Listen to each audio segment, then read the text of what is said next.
Hey there, Angel here with another episode of Dating Skills Podcast. Men do not like drama. Actually, women don't either, but we often talk about the fact that men don't like it and that they're getting more of it from women. Is that true? What is drama? Can we differentiate between healthy emotional processing and drama? What is our responsibility and that of our girlfriend or wife? Where's it all coming from? We're going to ask a lot of questions about drama today and, in general, managing issues in relationships. What we're going to be doing is looking at, first of all, polyamory, because polyamory is basically a set of relationships which are more complex. Could be like it involves more than just two people, the way it's set up. So it has this potential to create more conflicts and more drama. It's a great place to learn how to better manage your relationships. But of course, all of it applies to every other type of relationship as well: monogamy, marriage, girlfriend, and so on. So this is going to be solid stuff for all of those scenarios. Today we have Minx from the Polyamory Weekly podcast. And I have to say, her podcast makes me look like an utter beginner at this whole game because she's been in this for 10 years. They just celebrated their 10-year anniversary of the podcast, and she has nearly 500 episodes out there. I haven't even made 100 yet. So, we've got someone who's got some serious experience here, and it's very focused on the area of polyamory, and they're often discussing relationship issues. She also speaks regularly at polyamory and sex positive conferences. I saw one of her presentations and I thought it was great quality, had a lot of really solid advice. So that's why I asked her to come on the podcast, apart from the fact that she's just really experienced in all this stuff. The name of her talk was Kicking Polydrama on Its Ass. This is really about developing relationship quality skills, right? Maintaining, sustaining, and ensuring the quality of your relationships and they don't get damaged over time unnecessarily. This is a really, really key skill set everyone should develop, okay, no matter where you are. So some of you are going to find in this that you're going to be looking at drama in new ways afterwards. I'm betting some of you will realize even that what you thought was drama was actually something else. And you may even learn quite a bit about yourselves. This is a great interview full of great information and advice. Hope you enjoy it. To get the show notes, the MP3 download, and the interview transcripts from today's episode, go to datingskillsreview.com/podcast and select the episode and get all the good stuff there. If you want to get all of the good stuff in your email inbox, you can just go to datingskillsreview.com/newsletter, pop your email in there, and every time we release an episode, it will automatically arrive there for your enjoyment. Now let's get into today's interview. I'm Angel Donovan, and this is the Dating Skills Podcast.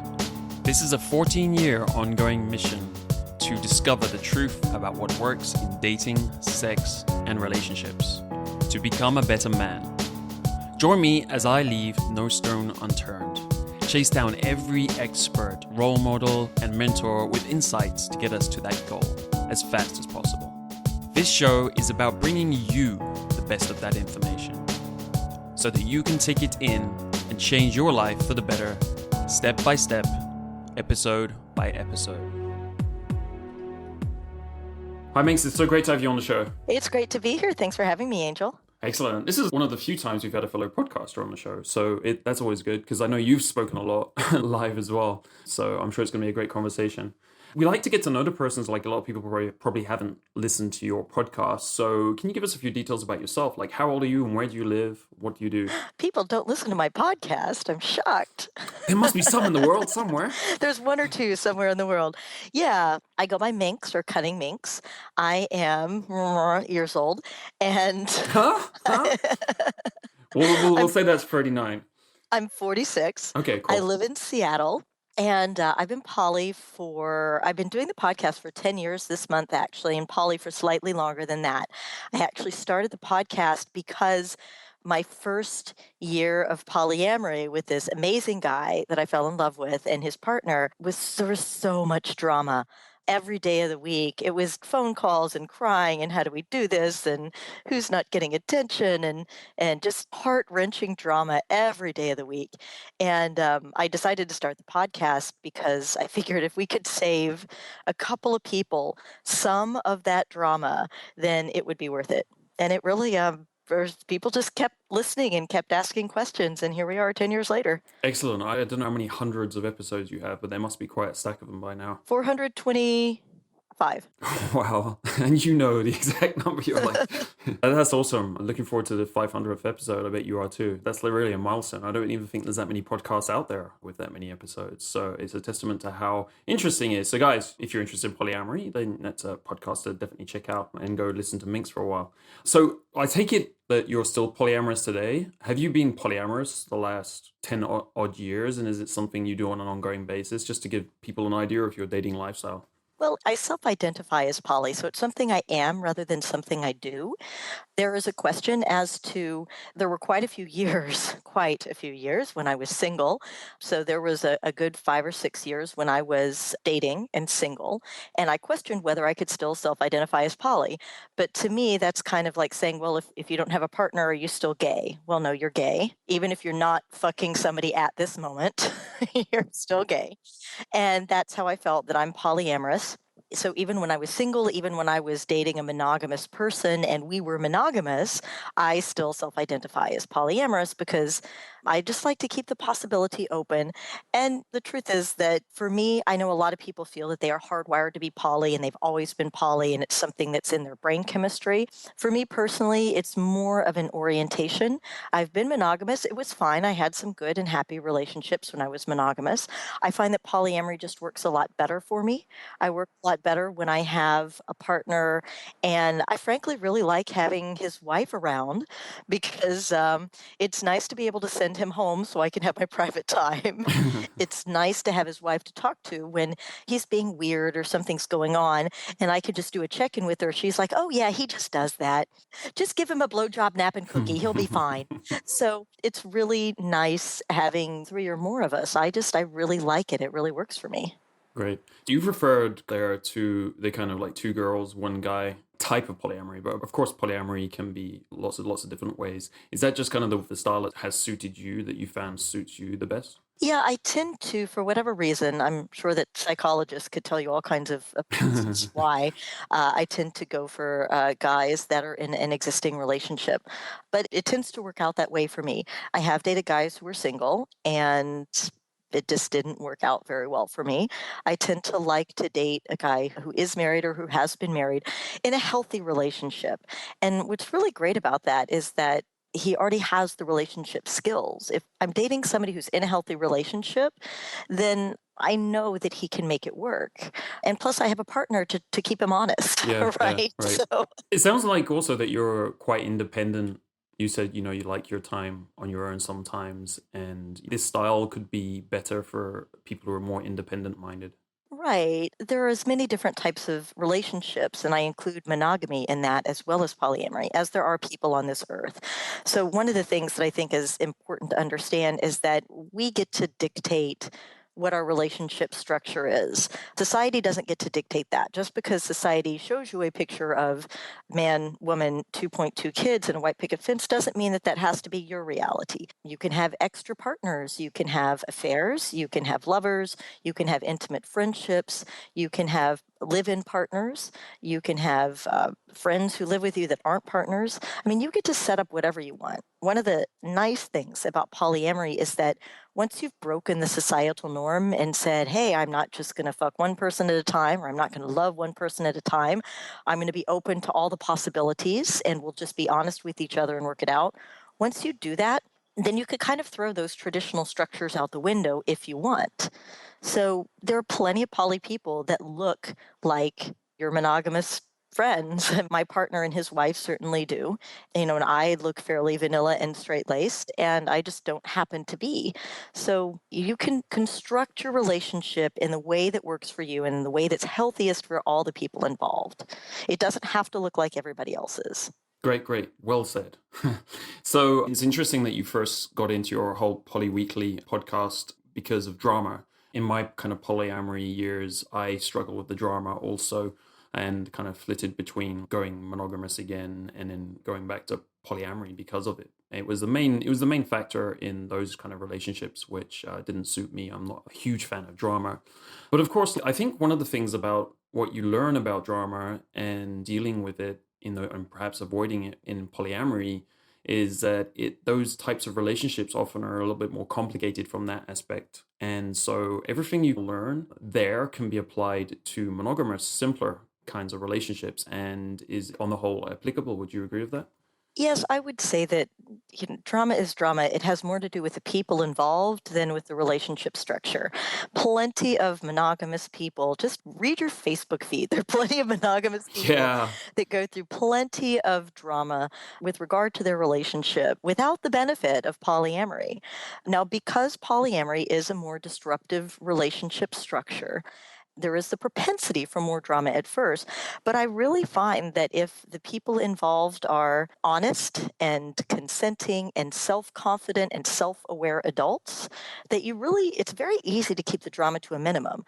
Where you get drama is when you have adults who don't know themselves very well, so they don't know why they act the way they do. So they just start acting out. What is acting out, just for the guys at home? What are examples, concrete examples of acting out? Oh, that's a terrible phrase. I shouldn't have used that phrase because acting out is usually used to describe children rather than Right, right. It's a bit of adults. a negative connotation there. Yeah, naughty kind of. I would just insert any situation that you would consider drama, doing things like putting down an ultimatum, doing things like having crying fits, saying you don't love me because of X, or doing things like clamping down the relationship, saying, okay, we have to both stop seeing people because I'm not happy. Let's back up to the definition of drama. Because one of the reasons I actually came up with this seminar called Kicking Polydrama in the Ass is because I felt like sometimes I was accused of having a lot of drama when I didn't want to. And so I kept asking myself the question, what's the difference between simply processing your feelings because something upsetting has happened, and that happens to all of us?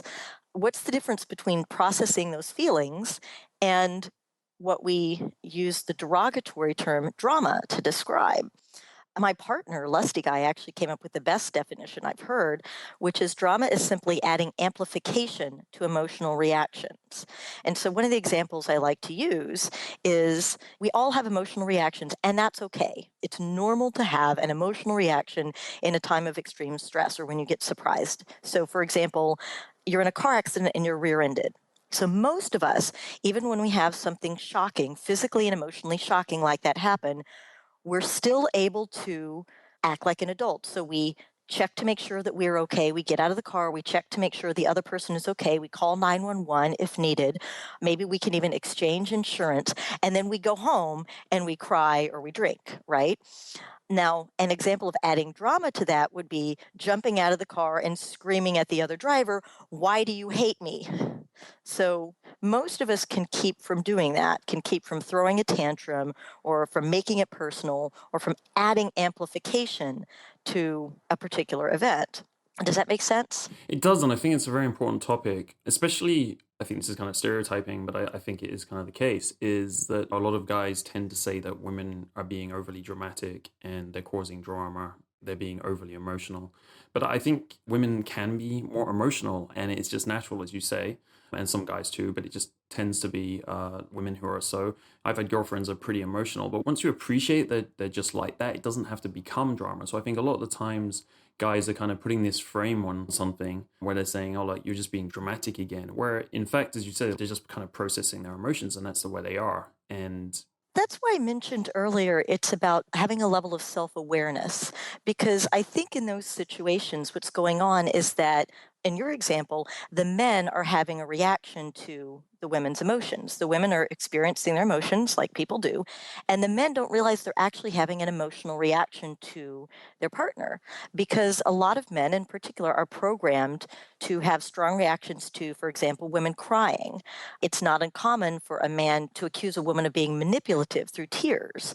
Now, that's based on the guy's past experiences. The woman may or may not be trying to manipulate the guy through tears, but we all have programmed responses based on our past experiences. So that for some people, when they see a woman crying, they're going to have a strong emotional response. It could be anger because that's been used to manipulate them in the past. It could be empathy so that they cry right along with them. There could be a whole host of different responses. So, one of the things I talk about in our drama class is that you need to own your shit. When you have an emotional reaction to a situation, such as a car accident or a woman crying, you need to understand what your reaction to that is, and you need to own it and say, "This is mine. It may or may not be reality, but this is how I react to it." When I bring this up in classes, it's so interesting because a lot of couples will raise their hand and a woman will say, "I cry all the time." And my partners would get upset with me because they thought I was trying to manipulate them. So I had to tell them, "No, no, no. This is just what I do. Let me cry for 5 minutes and then, and then give me a cat to pet and I'll be fine." And once the partner understood that and that behavior was reinforced, they could easily move past it, no more drama. So it's just a matter of understanding how you act the way you do, that level of self awareness, and also being able to own your own shit and understand that if you're having a visceral reaction to something, that's yours. It's not the fault of the person or the action that's causing it. Yeah. You brought up a number of important things there. I think the first one is interpretation. For example, like I'm thinking from our audience perspective, some guys haven't had enough experience with women to see the kind of range of emotions and characters that women have, right? So if he comes across some girls, like you said, who just like, they just happen to cry sometimes. And I've certainly had girlfriends like that. And it wasn't a big deal for them at all. It's just like they cry and it's gone. And they're cool with it. They're quite happy with that. That's what they're used to, and they don't make a big deal out of it. And then, as you say, if the guy doesn't understand that, he ends up making a much bigger deal out of it and placing his frame on it, thus creating the issue. Whereas, like the guy is actually in his head, he's thinking she's creating the situation, but he's actually created the situation by doing that. The second thing you brought up is communication. If you're actually talking about this stuff, if the woman talking to you and explaining, if you give her the space to be able to communicate this kind of thing, like, oh, crying's not a big deal for me. I do it like twice a day. Which, Yeah. no, but I'm serious. Some women are just wired that way biologically for them, and it's really not a big deal for them. They don't see it as a big deal. It's kind of like I cry in most films. I'm just wired that way, which is unusual for a guy, but never mind. I think communication is a key thing here, and I'm sure you're going to get a lot more into that. But in terms of owning your own shit, how could a guy tell if it's his emotions which are kind of generating this response versus hers? Have you got any like tricks to help him figure out, work through his emotions and understand himself, or understand where it's coming from him versus the woman? I'm a big believer that in order to be in a happy, healthy relationship, you have to know yourself. You have to know how you act, and you have to know why you act in the ways that you do. I mean, I'm in my 40s, so there are very few people in their 40s that do not have some level of emotional baggage. I mean, there are people in their 20s and in their teens that have emotional baggage. We are all special little snowflakes and we've all had our own experiences. And it's really not fair to expect your partner to guess at what those are. So I'm a big fan of doing this activity that I call writing your own user manual. And you can find mine. I've actually posted mine online. If you go to polyweekly.com and you search for RTFM, as in read the fucking manual, That's and cool. you will find my user manual that I wrote 10 years ago. Excellent. We'll put a link to that in the show notes. Yeah. And again, this is not a dating profile. This is who I am, how I act, and why I act the way I do. So the first part is, for an example, your family background and history. It's important to know I'm a middle child. It's important to know my relationship with my older brothers and with my family because that informs my current relationships. It's important to know I write things like how to turn me on sexually, how to flirt with me, how to argue with me, how not to argue with me. What is special to me in terms of dating or gifts and things like that. It's more about how I operate. Is this like a one page, just to give people a quick idea, like is it a one page, or what would you advise? Is it, and I'm guessing it's evolved over time as well? It actually hasn't very Oh, much. cool. I wrote it years ago. And the thing is, because this is who I am and how I operate, it doesn't change. This is not like, oh, my favorite movie last year was this, and my favorite movie this year is this, or I used to be a meat eater and now I'm vegetarian. This is who I am and why I operate the way I do. This is the part of me that doesn't really change very much. So, for example, the way that my family history influences me, that doesn't really change too much. I may have a different approach to it from year to year, but the way that it influences me is fairly similar. And again, this document, let's see, I've got it on a blog post, so it's kind of a longish blog post. I would say it's maybe 2 pages printed out. It's really basic and simple. It's things like communication turns me on. I would rather have you ask about something or say, why are you acting this way? Or what do you mean by that? Than to have you guess and act upon that guess. I also think it's really hot when guys cry. It shows a level of vulnerability that, frankly, I tend to date really manly men with lots of testosterone. So if they cry in front of me, that is a huge sign of trust and vulnerability. I think that's great. I give you permission to cry in front of me. You don't have to cry every day or anything, but it is okay because I take that as a sign of trust. It's things like that. Does that make sense? It does. It strikes me as an awesome tool. And I think everyone at home, you should be doing this as homework if you really want to build your self awareness. I mean, we've spoken about self awareness before, but this strikes me as a great tool for guys to actually learn about themselves and make that more concrete. And one of the things that I learned from my partner, Lusty Guy, is he's fond of saying, "You are the expert on you. So you get to decide why it is that you act the way that you do." It's very annoying to have a partner say, "I think you're acting this way because of X." So in our relationship, we are the expert on ourselves. Now, that being said, my partner does often have some insights on my behavior, but he will always preface it with, "Look, Minx, you're the expert on you. Here's what I see in this situation." And that can get you out of some very tricky situations when maybe your partner isn't being completely self-aware. And you want to acknowledge that they do have a level of self-awareness, but as an outside observer, sometimes you can add some information to that. Excellent.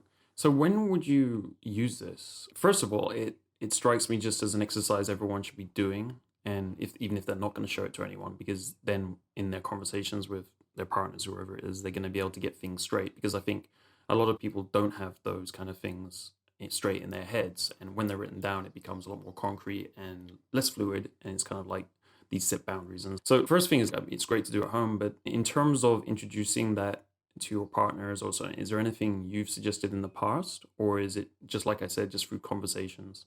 It's funny. I wrote my own user manual because I thought it was a very important activity for self awareness. And I do think that a lot of the root of drama and dissent in adult relationships is because we just don't know ourselves very well. And I just thought it was important for me to write mine out. I never actually intended to give mine to anyone, but I did post it online so that other people could have a model to write their own user manual. Now, what's funny is that when I met Lusty Guy, I actually asked him out through Facebook. And after that, he Googled me. The user manual idea is actually one of the most popular on my blog. So he found my user manual and he read it before our first date. He did his homework. He did. He did his homework. I So love a the guy who date does his went homework. fine.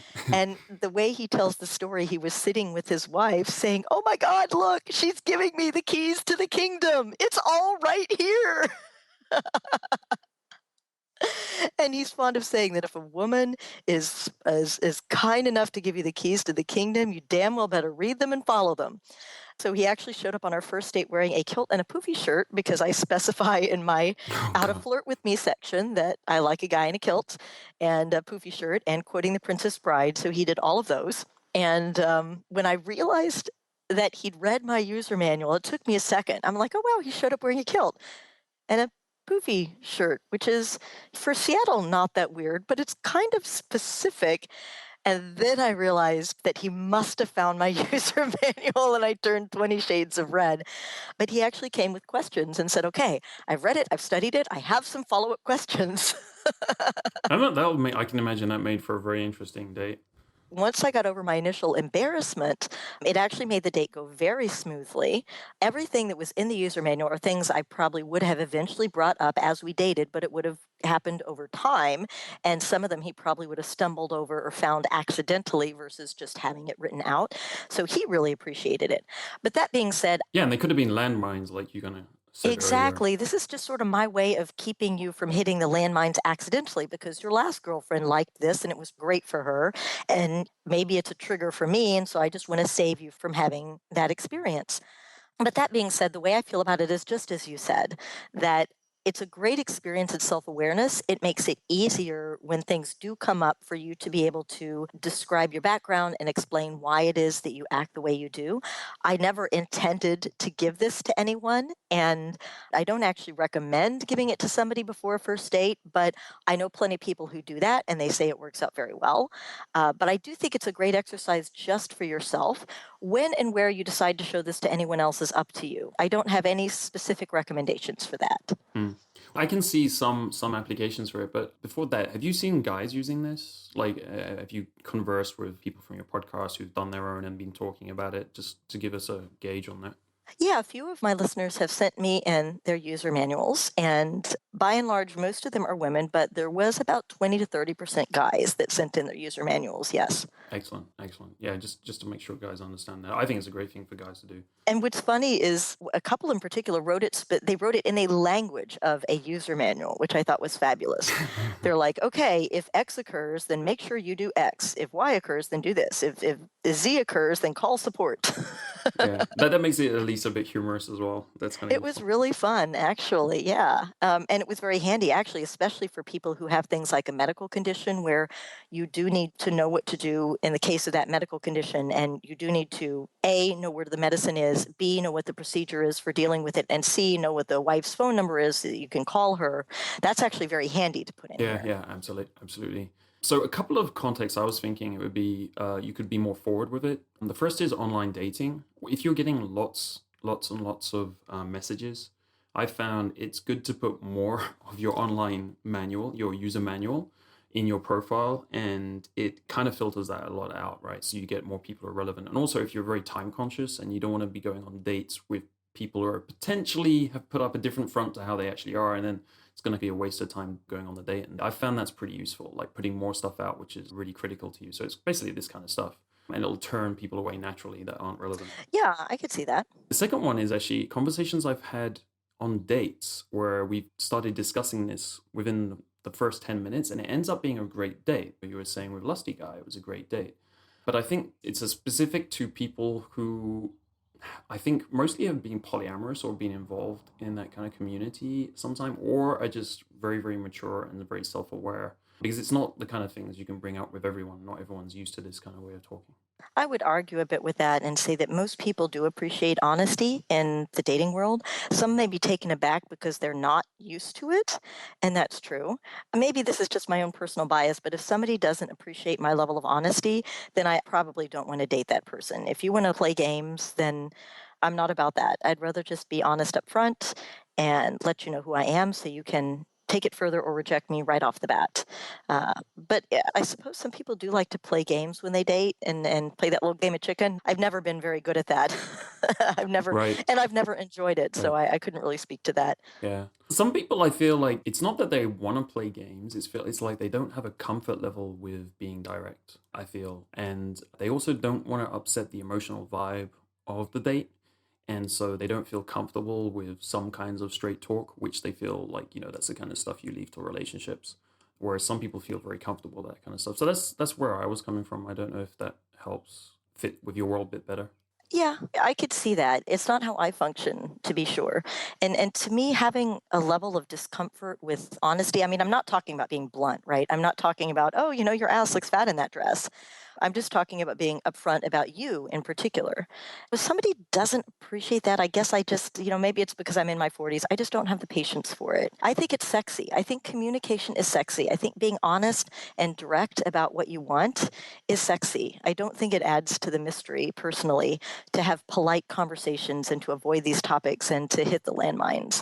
I have to admit, I'm a little biased. I think being unwilling to be honest, especially in those first few dates, shows a lack of confidence. And I tend to think that's a little unsexy too. I Absolutely. feel like I've just dissed like half your listeners and they're going to be hanging up now, turning off the podcast. No, I think they like to be challenged. That's what we tell them. It's good to be challenged. So yeah, I agree with you about the confidence and things like that. I think we're talking slightly in different words. I think also as we get older, we like to be more direct and we're less hung up about just being direct. In particular, I find younger people, like 21-year-old, especially like I've been in cultures like Asia, they have this, there's a lot of things that go unsaid in that culture, especially Japan and places like that, right? So I think it really depends on the person and where they're coming from, but some people just don't have that comfort level that you tend to develop and get better at as you get older. And certainly by your late 30s, 40, you start to be a lot more comfortable and direct with that. That's what I've seen.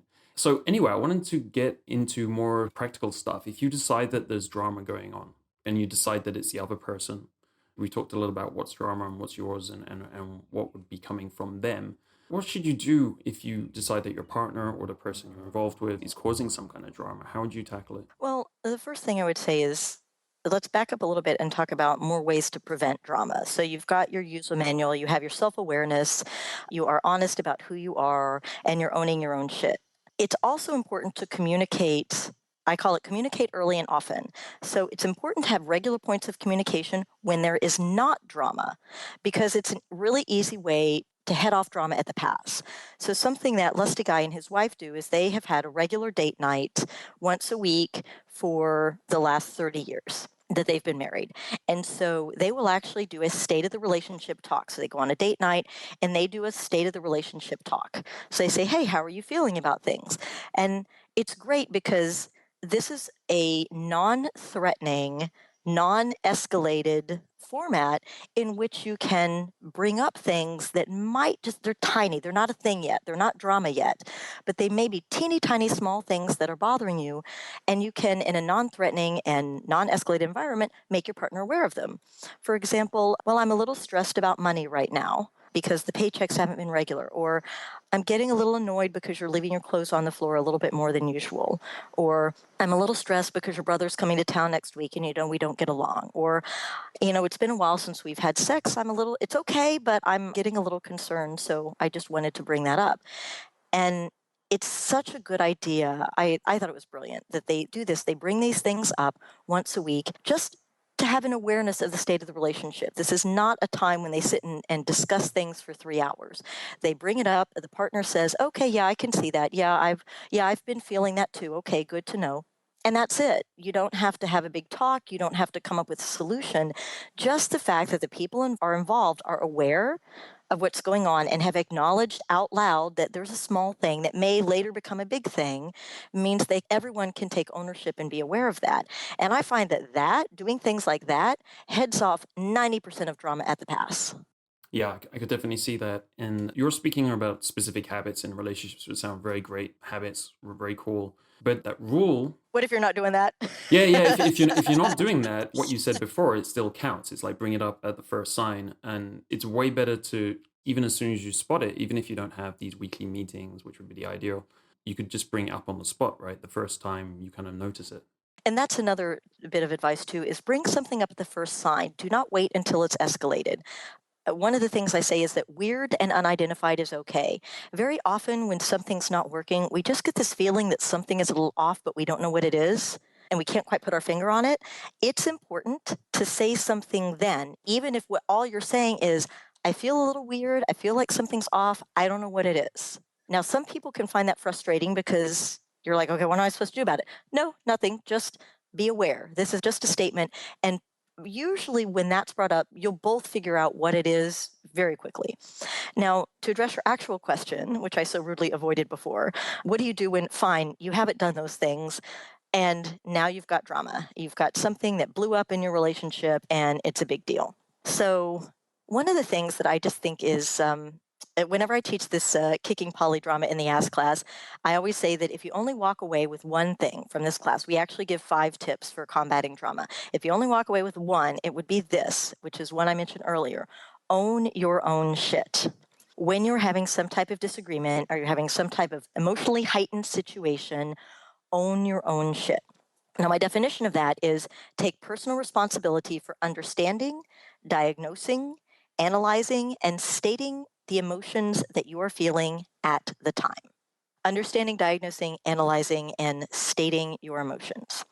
Now, that may sound a little psychobabbly, and it is, but this is a really advanced skill. A lot of people, if you are experiencing anger, or if you are experiencing fear or frustration or a fight or flight response, it's very difficult while you're still experiencing that to calmly say, I am experiencing a fight or flight response. This is based on an abusive episode of my childhood, and I feel a very strong reaction right now to run away or to stay here and fight violently for myself. That's based on my childhood. Not something that we are generally taught to do in school. Generally, we are taught you're angry, you get to yell and scream, you get to throw a tantrum, and it's fine. People will forgive you. A couple of rules with respect to owning your own shit. So, the first thing is everything you're feeling is okay. We all experience a range of emotions. We are angry, we are sad, we are petty. Those are all okay. A lot of people that are polyamorous in particular are very resistant to admit that they feel jealousy. I feel jealous all the time. I don't give it power over me. I feel jealous just like I feel angry or sad or happy or gleeful. I tend to feel petty a lot. A lot of times I have really petty jealousies, really petty little instances where I feel like somebody's getting more than me or I'm not getting my share. I own that. I know that I'm like that. It's much easier for me just to say, I am feeling really petty right now, or I'm feeling really jealous. I'm feeling abandoned. Easier for me to say that than to do the childish thing and act on it and do any one of a number of passive aggressive things that, would drive my partners crazy. So it's okay to feel whatever you feel. People don't like to admit they have negative emotions. You got to get over that. We all experience negative emotions. Guys, we are all embarrassed. We are all angry. We all get jealous at some point. It is okay. Does that make sense? You brought up a lot of stuff there. Yeah, it's cool. I think the main thing the guys are going to be struggling for at home is when you're talking about the thing like feeling petty and things like that, they're going to be struggle with being ashamed of their emotions, basically not being confident in their own emotions and thinking it's wrong. I think we're taught a lot to take control of the kinds of negative emotions and to not communicate them, especially as men. I think that's kind of something placed on us. So I'm sure a lot of the guys at home are kind of feeling like that with respect to that. So, in terms of that, obviously, in the polyamorous community, there's basically rules and ways to look at things where they say you should respect everyone's emotions and understand them and so on. But in mainstream society, there's a lot less of that in general. It's getting better, but there's a lot less of that. So, I guess it's difficult for the guys to decide what am I going to be okay with communicating and what my partner is going to be okay with communicating. And the other issue I see is some of the guys we have listening to the podcast, a lot of them, in fact, haven't got a lot of experience with women. Sometimes that's made them inconfident, right? They're not very confident with women. And also sometimes it means that for exactly the same reasons you said, like bring it up at the first sign, they now have these emotional laden reactions to things, which are maybe a lot more over the top in terms of emotion than a lot of people because they haven't been having great relationships and experiences with women in the past, and they're kind of pissed off or angry, or they have these kinds of negative emotions about it, or just sad, depressed maybe. So I think that puts in question their own emotions. They don't trust their own emotions and they don't know. And I think if they did communicate those, it would be kind of heavy duty for the girl, depending on who she is and how mature she is. So have you got any advice around that? I know it's a really loaded question and it's difficult. Well, I think you bring up a really good point. I try to stress up front that everything you're feeling is okay. The negative emotions you're feeling are all okay. However, you're correct that a lot of people do not have that philosophy. If you come and say, I'm angry or I'm upset or I'm jealous, you can very easily get a negative reaction from someone else. And now keep in mind that that is based on that person's emotional baggage, right? That person then needs to own their own shit.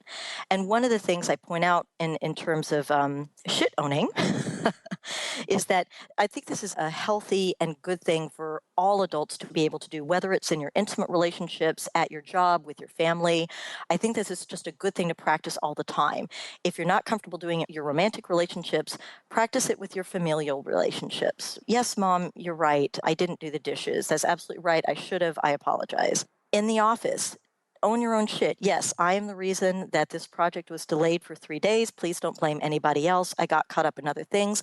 That's all on me. Owning your own shit is incredibly empowering. So if you're not comfortable doing it in romantic relationships yet, practice it in other places. But with the acknowledgement that, yeah, sometimes when you own your own shit, it just gives people more ammunition to shoot you down. And there's not a lot you can do about that, except in certain situations, you can then ask the other person to own their shit. This is very tricky, and there's not really a good and easy way to do it. There have been times when I was all did the right thing and I owned my own shit.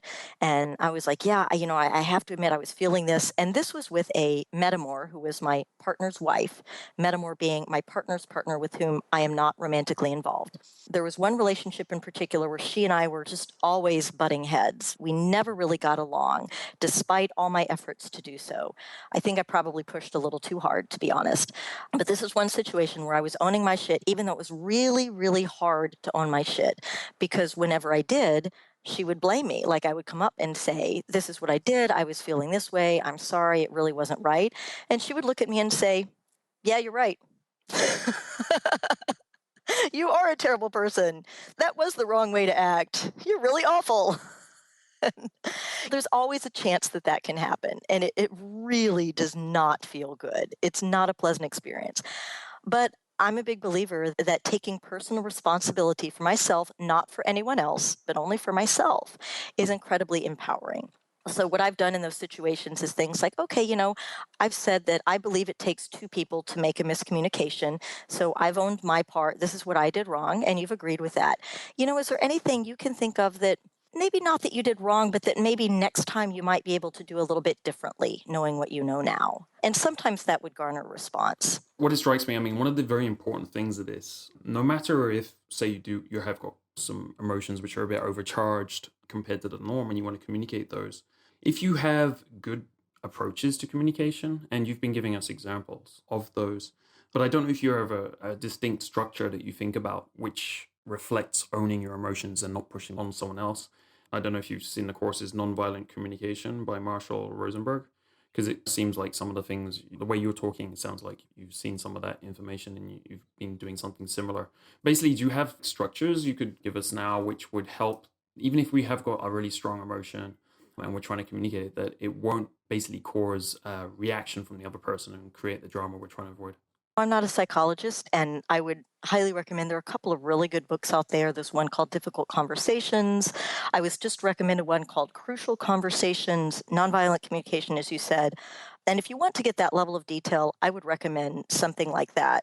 What I embrace is something that's a little more it's a little higher level because, again, I usually teach these courses in an hour, right? So maybe an hour and a half. So it's enough to give you the building blocks, but I don't have those particular exchanges. I would say that I wanted to circle back and acknowledge one other thing that you were asking about, which is it can be really scary and can risk a negative reaction if you do bring up owning your negative emotions. People could have a very negative reaction to that. And to that, I would say one of the benefits of accepting the fact that your emotions come from within you and that there is not someone out there who's making you feel something or making you do something, but that this is simply a reaction that you are having to outside stimuli based on your past experiences. That means that you are also empowered to understand and then affect your emotions. Once you understand your emotions and once you understand why you act the way you do, at least in some broad issues, it is incredibly empowering. Now, will you always get a positive response when you own your shit? No. To be honest, no. Some people are not going to have a good response to that. I will say that the more I've been doing it over the last 5 years or so, I'm very fortunate that I almost always get a positive response.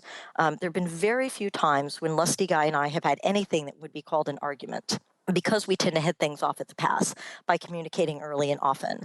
But there have been two instances that I can think of where something happened and emotions sprung up fairly quickly and things got a little out of hand. And the emotional fallout to each of those situations lasted about 10 minutes because in both cases, I was the party that was being insensitive, as I sometimes am, a little clueless. And once it was pointed out to me that my partner was having a reaction to my actions, and I took a look at how I was feeling and why I'd acted the way I did, and realized, oh shit, of course he would react that way. So my first reaction was to, you're right. I'm sorry. This is what I was thinking. This is what I was feeling. I could totally see why you would have that reaction. It's not what I intended. I love you. And boom, it is done in 10 freaking minutes. Why? Because I don't have any ego. I don't feel like I have to say, no, I was right to do this way. Blah, blah, blah. I have the confidence to know that this was just my reaction. It is okay.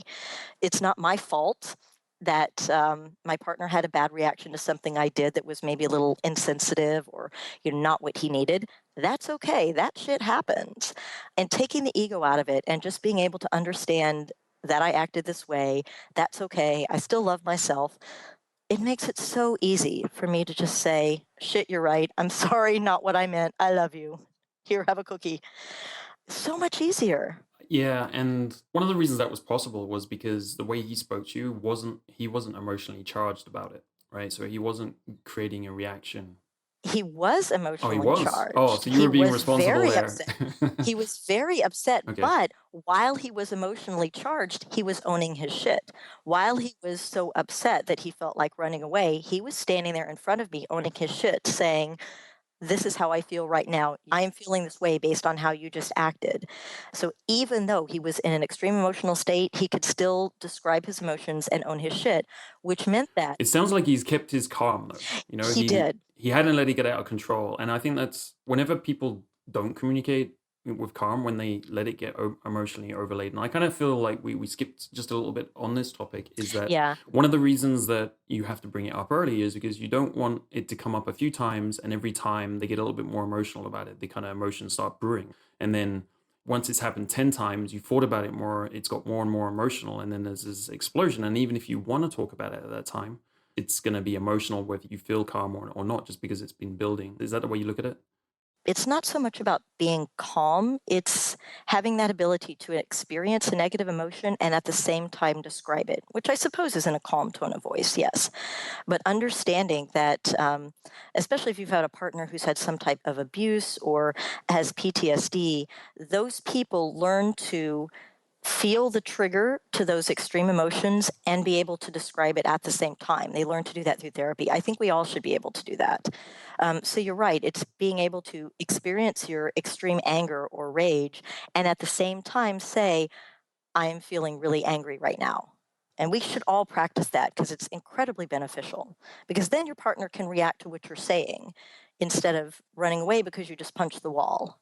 So I guess what we want to do is also look at it from the other side. Say a guy's dating a girl and she comes to him and she communicates to him that she's having some trouble with something he's doing. Have you got any tips on how he should respond? What would be helpful ways to respond? So the first thing you do is listen. Don't argue. I find that when somebody is telling me about behavior that I have that makes them feel a certain way, my first instinct is to defend myself and say, "Oh, no, no, no, no, that's not what I meant." Or, "Oh, no, no, why would you act that way? My last partner didn't." Yeah, that's everyone's instinct. Yeah, it's so hard, but you have to shut up. You have to shut up and listen. You have to let the person talk. You can take notes if you want. This is something I used to do. I would like write things down, like if there were things I wanted to make sure to address later. But you have to let the person talk without interrupting. You have to let her say everything she needs to say and then encourage her to say more. Say, "Okay, is that all? Is there more?" And you'd be surprised if you actually asked, "Is there more?" Very often she could talk for another 10 or 20 minutes. But if you didn't give her that opportunity, that would still be inside of her. So you have to be able to listen and you have to be able to hear these things about yourself and have enough self confidence to know that even though it sounds like this is about you, it's not about you. This is about her reactions because they're most likely based on somebody that she dated in the past. It could be based on a family experience. These reactions that she's having are basically informed by her past experiences. So, most likely, it's not about you. It's just that you're reminding her of these things. So, I would encourage you to listen very carefully and then ask, "Do you want me to listen or do you want me to offer a solution?" I encourage this to both men and women because sometimes we just want to be heard, and simply feeling that my partner hears what I'm saying is enough. I don't need any solutions. I don't need a promise to change. I just need to feel like my partner heard me, and that's it. And now we can go to dinner. We can have sex. It's all good. Sometimes I actually don't know what to do, and I'm very distraught because I feel there is no solution. And so sometimes I actually do want my partner to come up with possible solutions. Now, a lot of us are fixers, and a lot of men in particular, they go straight to the solution. So the second a woman says, "I'm jealous," the partner may say, "Okay, we won't be poly anymore." Well, jealousy is based on insecurity. And so even if you shut down your relationship and become monogamous, that insecurity is still there. So that doesn't really solve it. Ask what your partner wants. If you're not sure, then just ask. Say, "Do you want me to listen? Do you want a solution? What do you want from me right now? What would be best? What would make you feel best in this situation?" Now, she may ask for something that's completely unrealistic. That's okay. You're giving her the power, right? You're letting her say, "This is what I want." Now, that's where the negotiation starts. One of the big things we talk about in poly relationships and in relationships in general is ask for what you want. If you don't ask for something, you probably won't get it.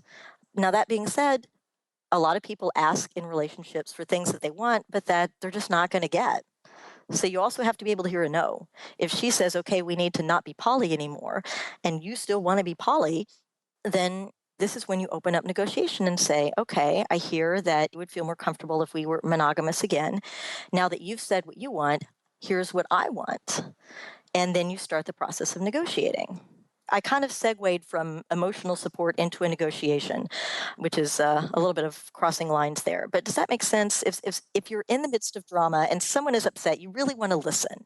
Right, right. There's actually a couple of things I saw in your presentation, which I'd like to bring up, because they were really cool and they added to what you just said, is that you talked about rewarding the right behaviors. Yes. So when someone has done that emotional processing and taken the courage to give you the information, kind of like the user's manual, right? They're saying this is what's going on right now. Then you really want to reward. That's the kind of behavior you want more of in relationships, rather than reacting it like some of the negative reactions. But I think you can talk about it more about it. But like you gave some tips on reacting basically positively to it, or act to make sure that you're rewarding those kind of behaviors and encouraging it. Exactly. And that can be hard to do if somebody is accusing you or you feel like your partner is accusing you of something or pulling out your negative traits. It can be very difficult, but I'm a big believer in works for dogs, works for people. You reward the positive and you correct the negative.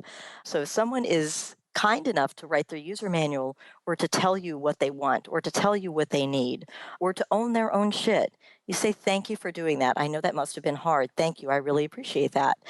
Even if while they were owning their own shit, they were also maybe calling you names. Well, I won't say calling you names because that's another that can cross over into abuse. So let's say if they're saying negative things about you, it's still, if the spirit of it is still that they were owning their own shit or that they are being brave enough to ask for what they want, even if your answer to what they want is no, you should still thank them for being brave enough to ask for what they want, because a lot of people don't.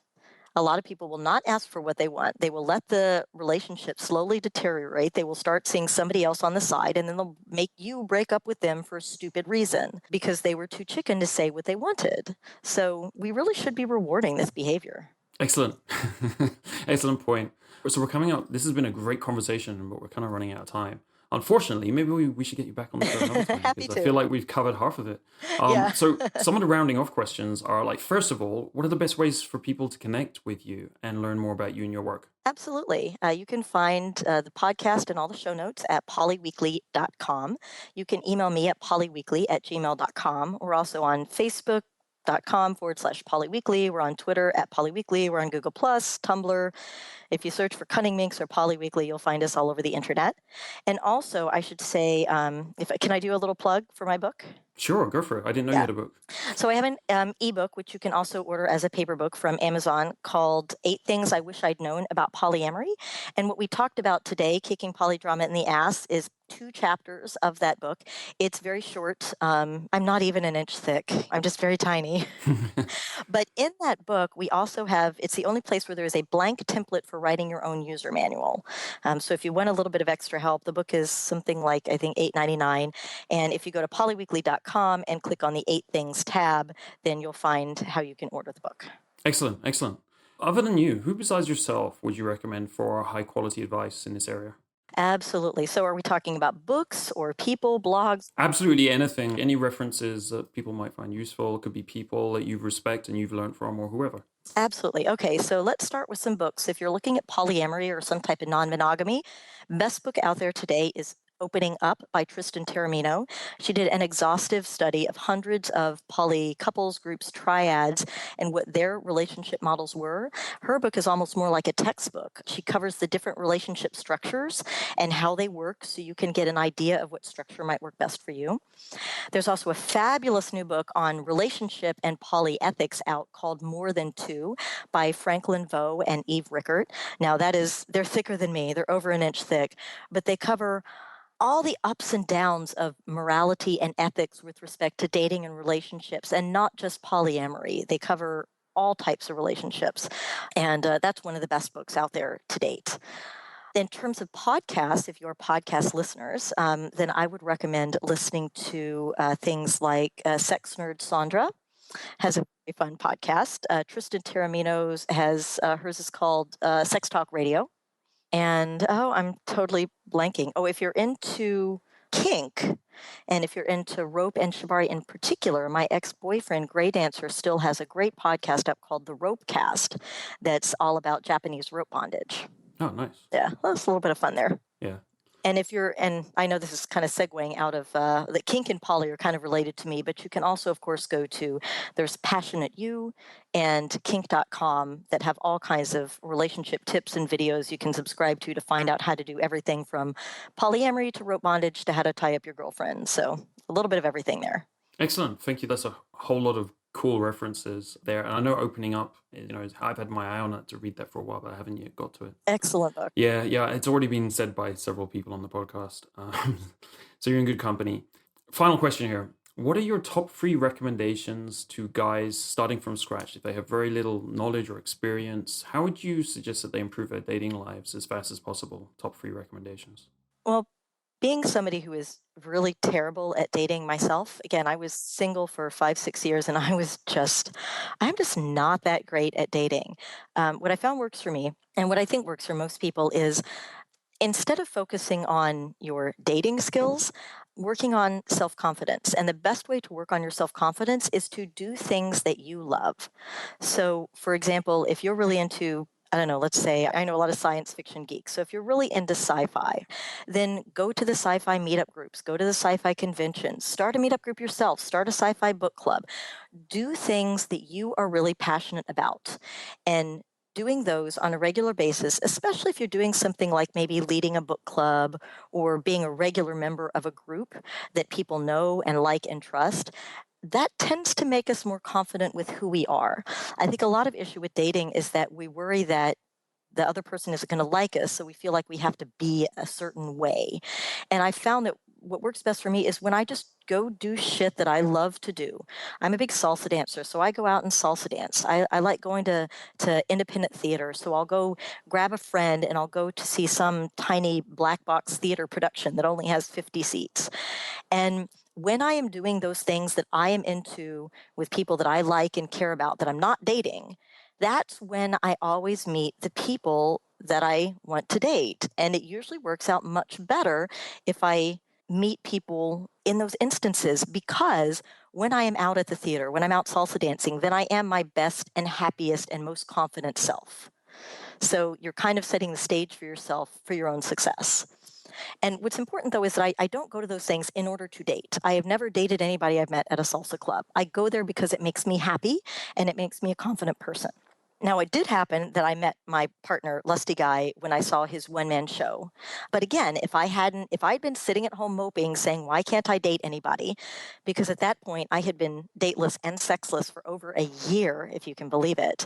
I could have been sitting at home moping saying, why can't I date anybody? Or I could have been sitting on OkCupid.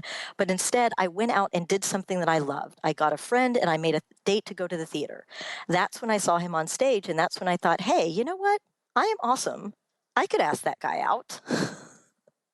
And I did, and he said yes and read my user manual, and you know the rest. Excellent. I really like your first one. Do what you love. Do what you love. Yeah. Worry less about dating, worry more about you. And when you are a happy and confident person, good shit happens. Excellent. Well, thank you, Minx, for coming on the show. It's been really good chat. Really, really interesting. I really enjoyed it myself too. Yeah, it's been really fun, Angel. Thank you. Take control of your dating life today. Take one idea or one insight from today's episode and apply it today. Don't wait. Do it today. That's all it takes to change your life, step by step, episode by episode. Learn more about what I, Angel Donovan, and my team do at datingskillsreview.com. How we help men like you take control of their dating lives.